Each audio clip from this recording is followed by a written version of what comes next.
আসসালামু আলাইকুম। আজকে আমি দেখাবো আপনারা কীভাবে ঘরে বসে রেস্টুরেন্টের মতো হট কফি বাসায় বানাতে পারেন। প্রথমেই আমি 3 চা চামচ চিনি দিয়ে দিচ্ছি। আপনারা আপনাদের স্বাদ অনুযায়ী চিনি দিয়ে দেবেন, কেউ কম খায় কেউ বেশি খায়। এরপরে আমি দিয়ে দিচ্ছি কফি মেড। আমি 1 চা চামচ দিয়েছি, কারণ এর ভিতরে আমি আবার গুঁড়ো দুধ অ্যাড করব। যারা যারা আমার চ্যানেল সাবস্ক্রাইব করেননি তাদেরকে রিকোয়েস্ট করব, আমার নতুন পেজ এটা, অবশ্যই সাবস্ক্রাইব করবেন যাতে আমি এরপরে দিয়ে দিচ্ছি 1 চা চামচ কফি। আমি বর্ন অ্যারোমা কফি অ্যাড করেছি।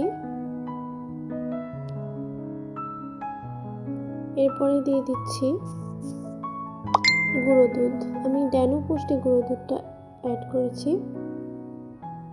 আপনারা যে কোনো দুধ, এমনকি গরুর দুধও অ্যাড করতে পারেন বা অন্য কোনো ডিপ্লোমা বা যে যেটা খায়। এরপরে অ্যাড করে দিলাম গরম পানি।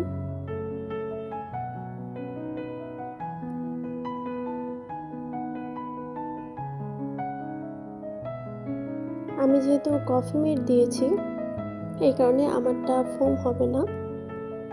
এবার একটু কতক্ষণ মিক্স করে নিলাম, মিক্স করে ফুটন্ত গরম পানি ঢেলে দিলাম। কফি মেড দিলে সেটা ফেনা হয় না, মানে ফোম হয় না।